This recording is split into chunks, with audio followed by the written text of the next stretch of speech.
এত ঢাক ঢাক গুড়গুড়ের আছেটা কি মশাই? ভণ্ডামি ছেড়ে যা বলার সোজাসুজি বলুন।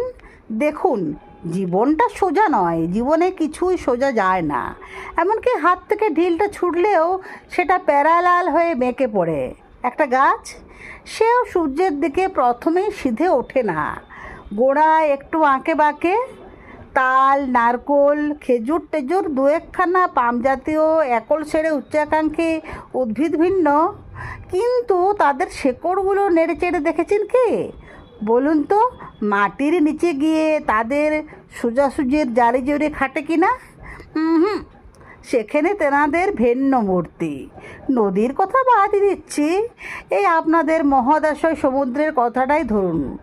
একখানা ঢেউ কি সে সিধে পাঠায়? আর এই যে পূজ্যপাদ ও হিমালয়, তার কোনখানটা সোজা মশাই? তুচ্ছ বাতাস, ঈশ্বরের ফু, সেও খুব সোজা ধায় কি? ক্ষণে ক্ষণে দিক পাল্টায়।